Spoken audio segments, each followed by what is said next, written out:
After the end of World War II, the world was split into two, East and West. This marked the beginning of the era called the Cold War.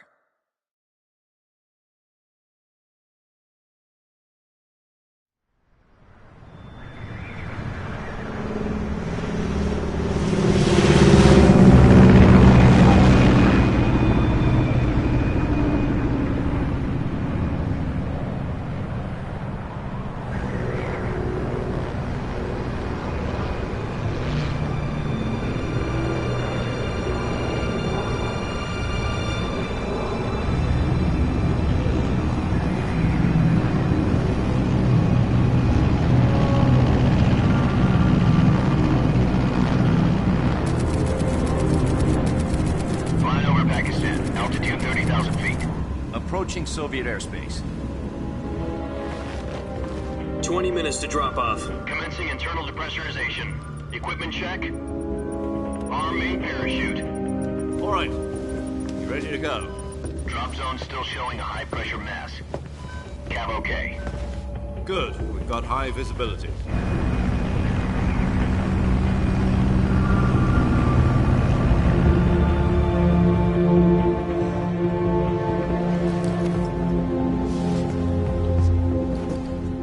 Cigar. Connecting oxygen hose to interior connector. Put on your mask.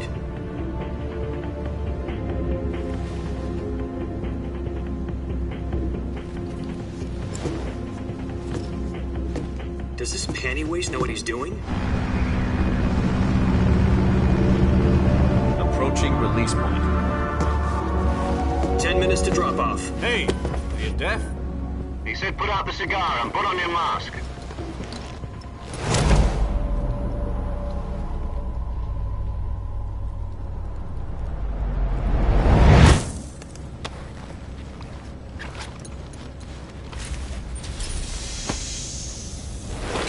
Depressurization complete. Checking oxygen supply. 6 minutes to drop off. Opening rear hatch.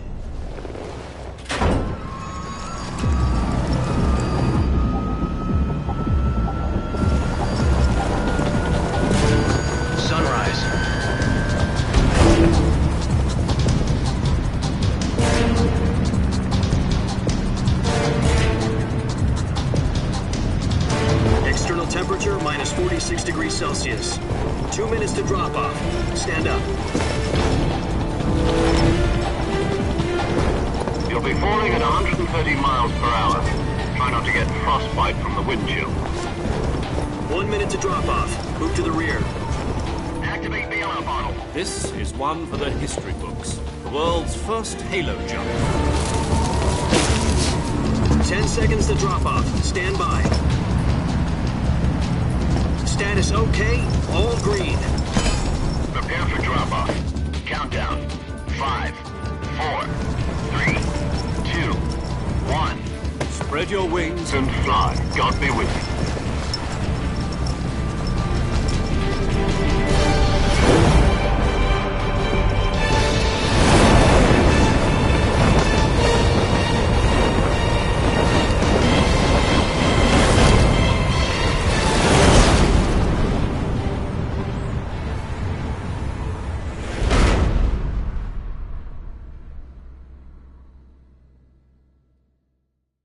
Jack, I've got some important news.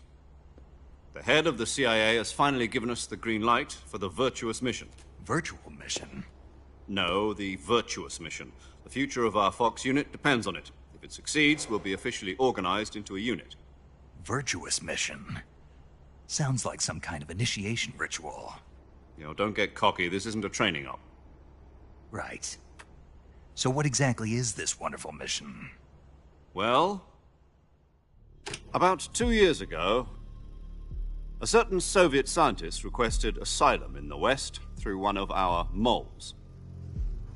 His name is Nikolai Stepanovich Sokolov.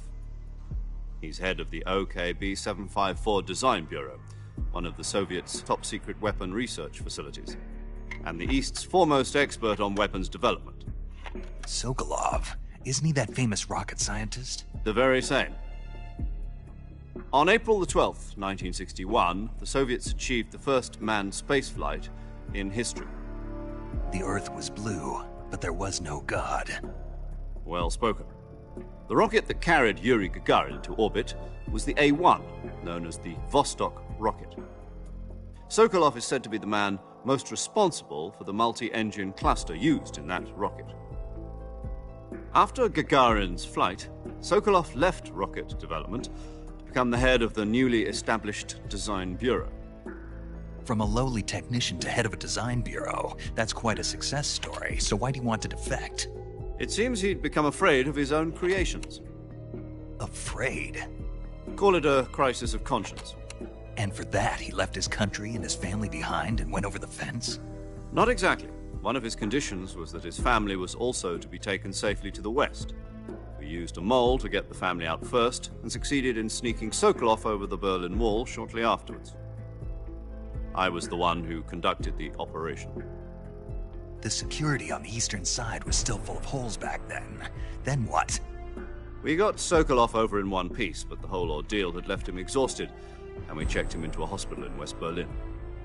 It took him 2 weeks and more than 600 miles to get from the research facility in the Soviet Union to Berlin. He was in no condition to say anything coherent. And it was only a week later that we had something much bigger on our hands. The Cuban Missile Crisis. October the 16th, 1962, President Kennedy received word that the Soviets were in the process of deploying intermediate-range ballistic missiles in Cuba. The President demanded that the Soviets dismantle and remove the missiles. At the same time, he announced a naval blockade to prevent further missile shipments from reaching Cuba. But the Soviets didn't back down, instead placing their armed forces on secondary alert. Soviet transport ships carrying missiles continued on course towards Cuba. US and Soviet forces went on alert for an all-out nuclear war. Frantic negotiations were conducted through the UN's Emergency Security Council and unofficial channels to end the hair-trigger standoff. Finally, on October the 28th, the Soviet Union agreed to remove its missiles from Cuba, and so the world avoided a nuclear holocaust. But in order to get the Soviets to pull their missiles out, we had to make a deal. You mean the one where the US agreed to remove its IRBMs from Turkey? No. The Jupiter IR...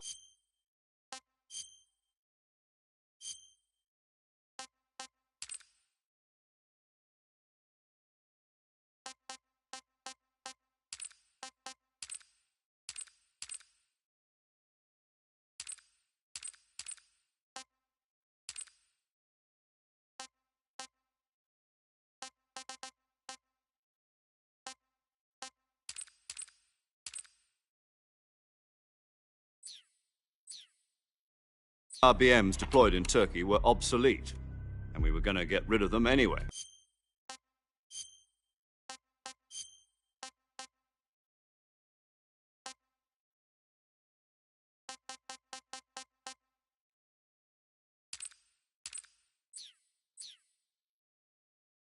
They had no strategic value whatsoever to either the US or the Russians.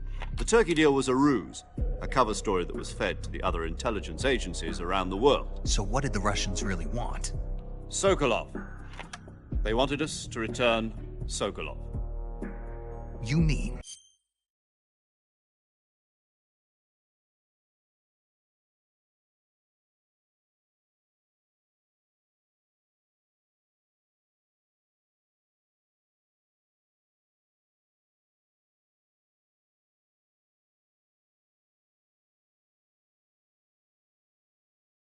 The Soviets pulled out of Cuba just to get their hands on Sokolov? That's right. What the hell was he working on? At the time, we had no idea. We were running out of time. It was either give up Sokolov or risk full-scale nuclear war. In the end, we had no choice. President Kennedy gave in to Khrushchev's demand. The next day, I got Sokolov out of the hospital, handing him over to agents on the eastern side.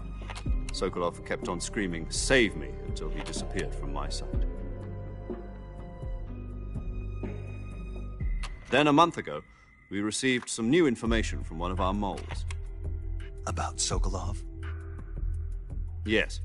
He was taken back to the research facility and forced to continue working on the weapon in question under KGB supervision. What's more, it's on the verge of completion. So what kind of weapon is it? Something to do with space rockets? No, missiles.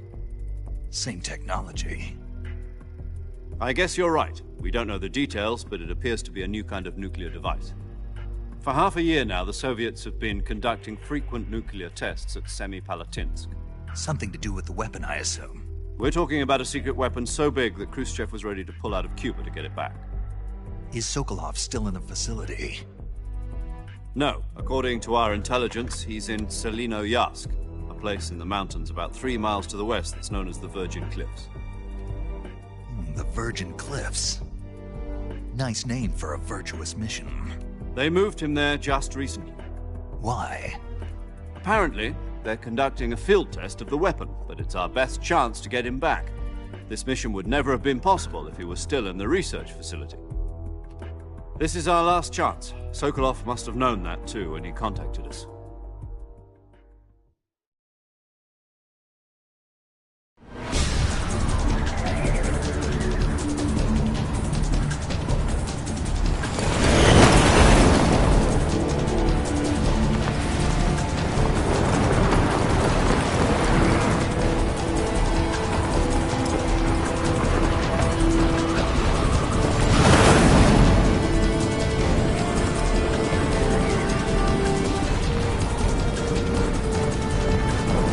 Listen up, Jack.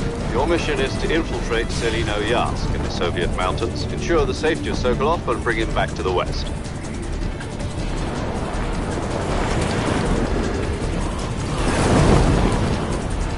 If we don't get Sokolov back before that weapon is complete, we'll be facing a major crisis. The clock is ticking.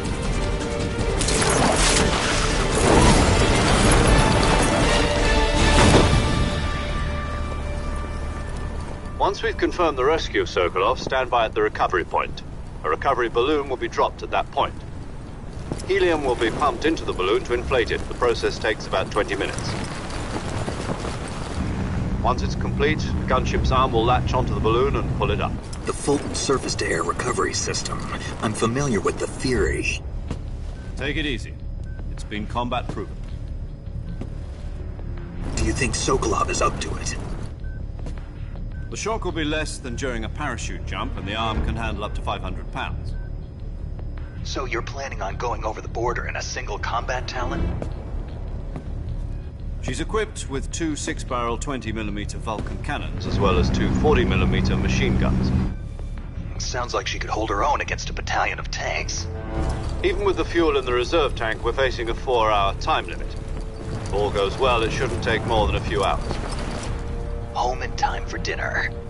But if anything goes wrong, you'll be eating dinner, breakfast, and all the rest of your meals in the jungle.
you copy?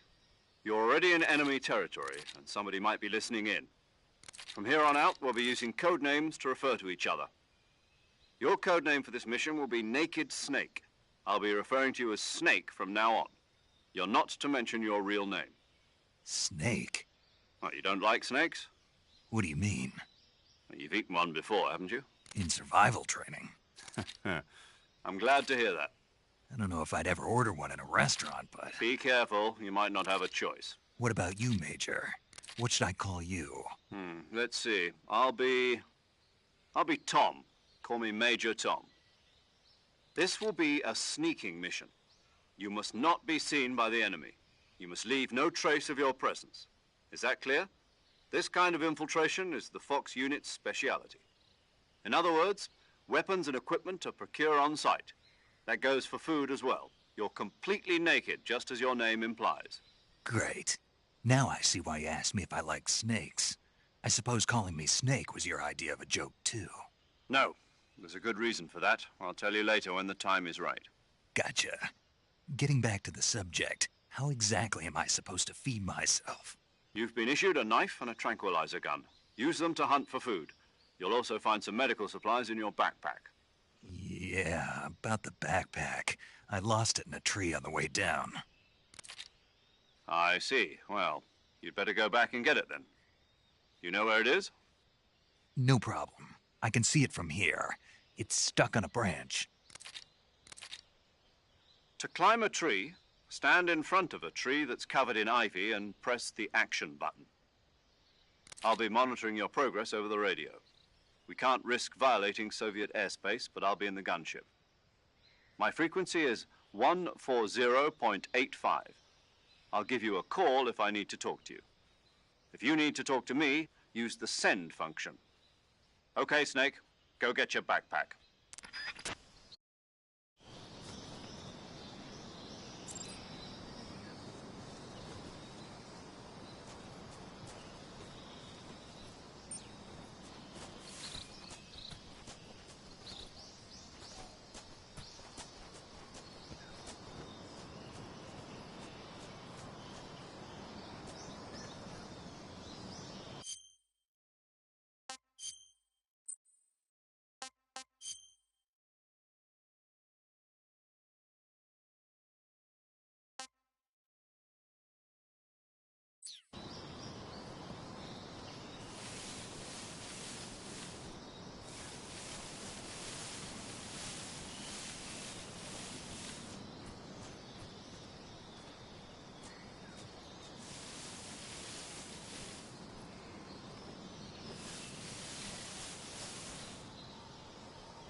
I see you've retrieved your backpack, Snake.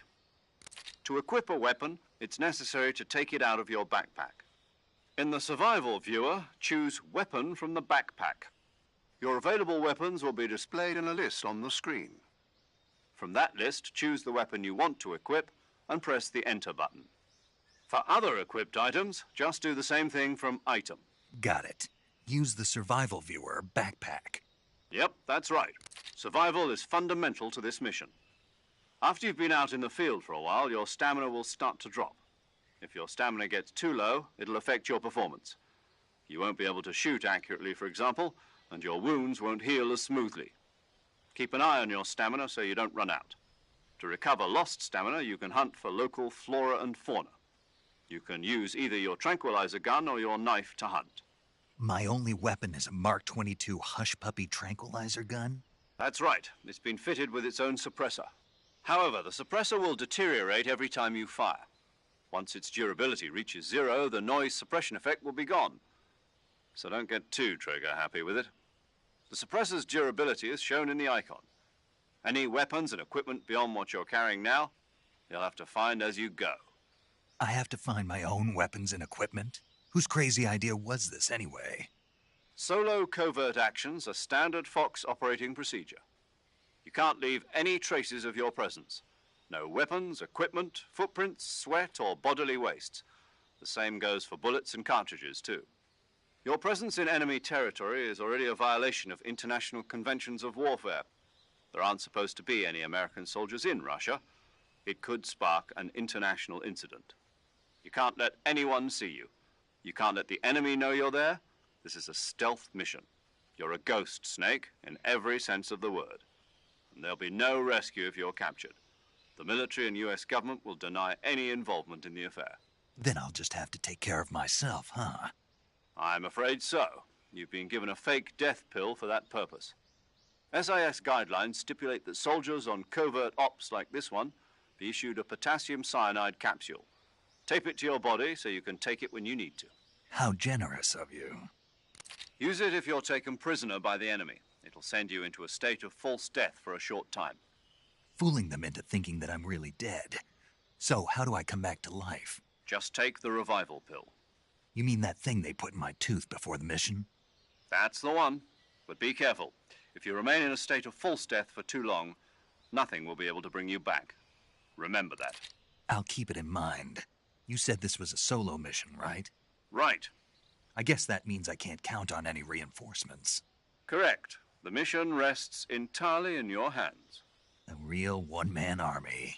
Relax. There's a support team ready to back you up over the radio. Who? I'll introduce them to you. This time, survival is of utmost importance. The first member of the support team will be in charge of monitoring your physical condition, acting as a medic, so to speak, as well as recording your mission data. She's a member of Fox as well, and she's here on the gunship with me. She? Hello, Snake. I'm paramedic. Nice to meet you. Paramedic. As in a medic who comes in by parachute. Aren't you going to tell me your real name? Are you going to tell me yours, Mr. Snake? My name, huh? It's John Doe. And they call you Jack for short. You're a regular Captain Nemo. A name means nothing on the battlefield. After a week, no one has a name. What's your name? Jane Doe. Very funny. I wasn't joking, but I'll tell you my name only if you manage to make it back alive. My frequency is 145.73. She's also in charge of recording your mission data. Whenever you want to save, send a message over the reserved save frequency, 140.96. So saving lets me record my mission data. That's right. It also records the state of your health. Good to know. There's one more person I want to introduce you to, Snake. Huh? Speaking of snakes, you remember the boss, don't you? A legendary soldier and your mentor. Actually, it was the boss that got the DCI's authorization in the first place. She's going to be serving as Fox's mission advisor. The boss is? She also helped me plan this mission. She and I were at SAS together. Jack, is that you? How many years has it been? Boss? That's right. It's me. Oh. Talk to me.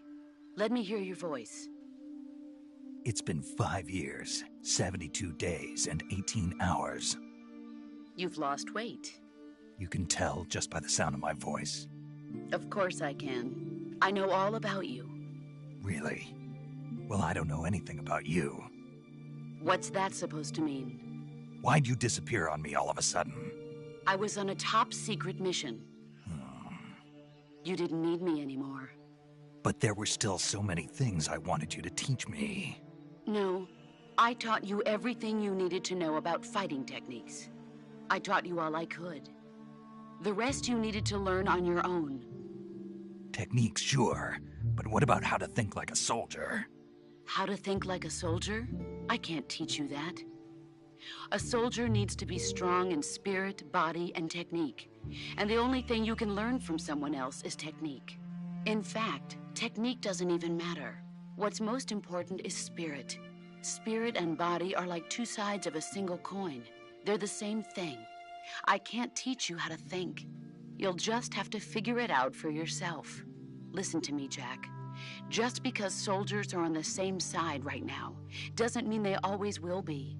Having personal feelings about your comrades is one of the worst sins you can commit. Politics determine who you face on the battlefield. And politics are a living thing. They change along with the times.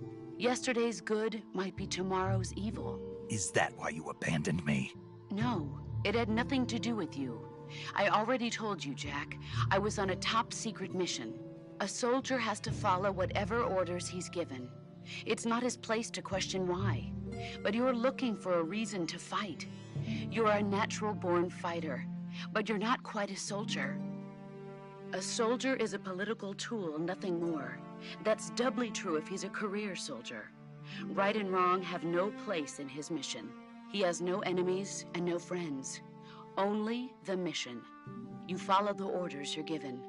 That's what being a soldier is. I do whatever I have to get the job done. I don't think about politics. That's not the same thing. Sooner or later, your conscience is going to bother you. In the end, you have to choose whether you're going to live as a soldier or just another man with a gun. There's a saying in the Orient, loyalty to the end. Do you know what it means? Being patriotic. It means devoting yourself to your country. I follow the president and the top brass. I'm ready to die for them if necessary. The president and the top brass won't be there forever. Once their terms are up, others will take their place. I follow the will of the leader, no matter who's in charge.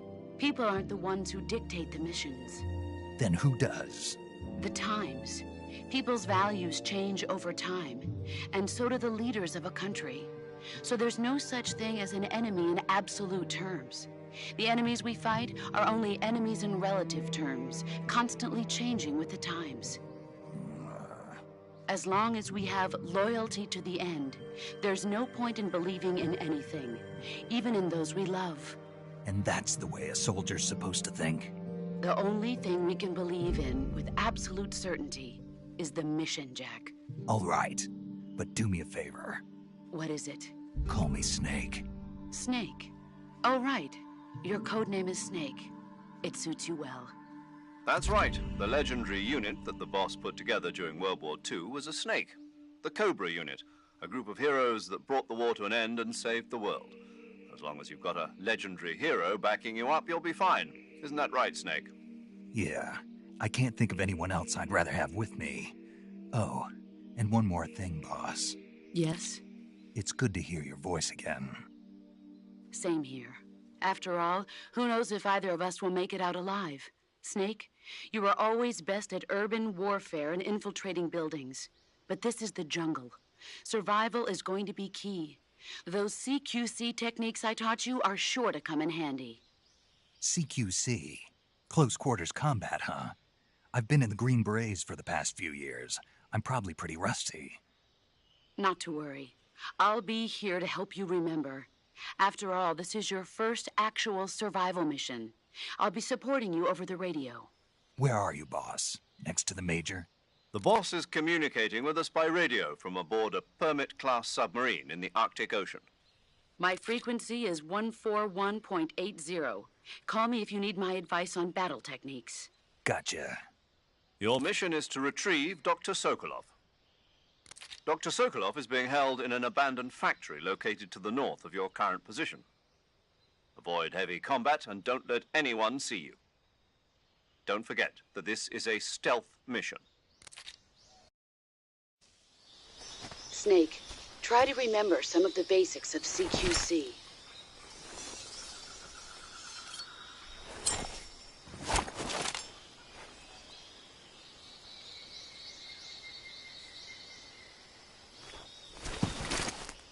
Commencing virtuous mission now.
Major, I've spotted 2 enemy soldiers. They're probably KGB troops sent to guard Sokolov. AK-47s and grenades.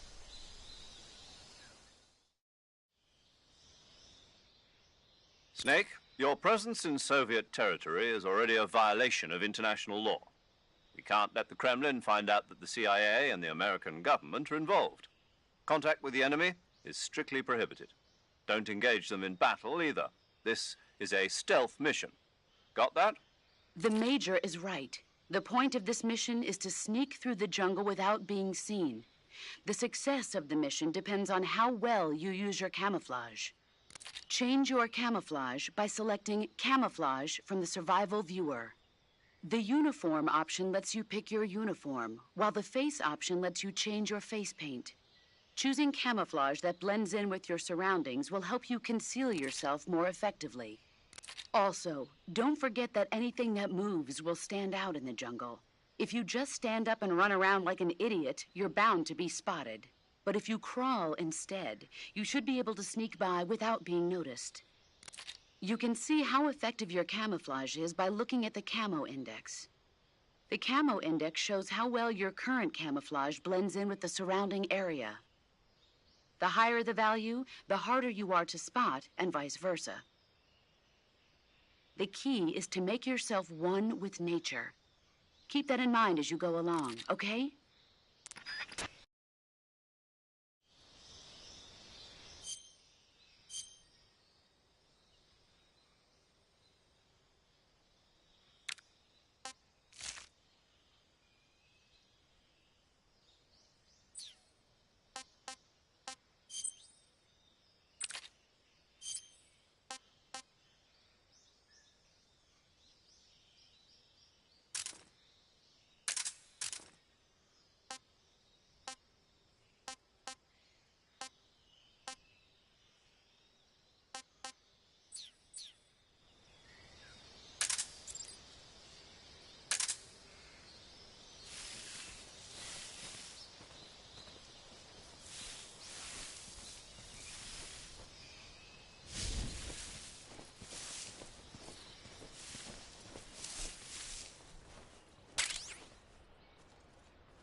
Who's there?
Huh?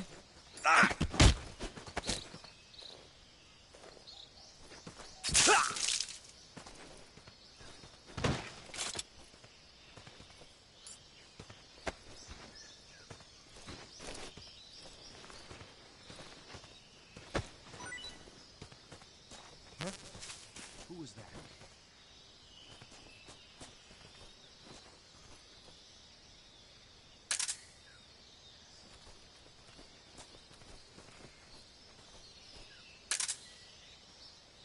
Huh?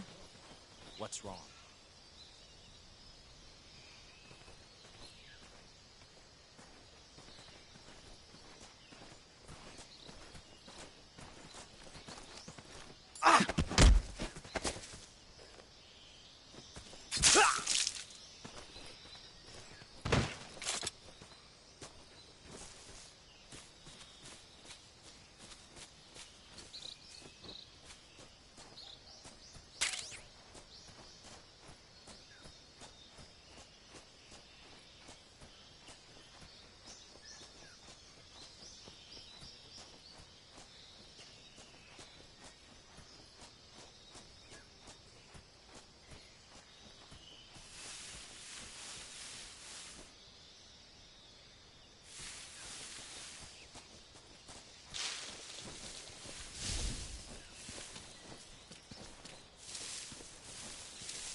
What was that?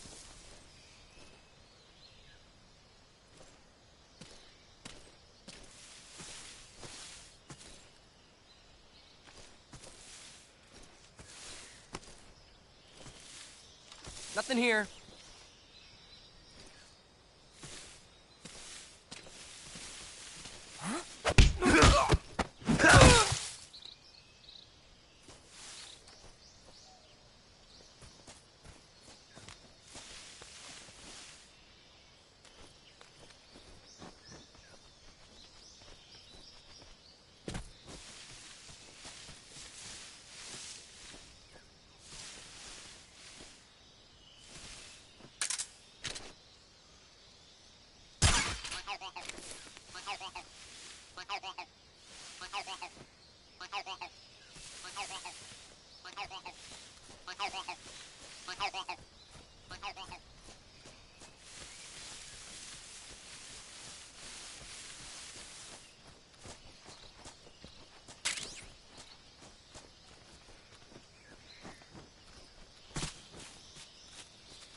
Speak. We won't hand over Sokolov.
Huh?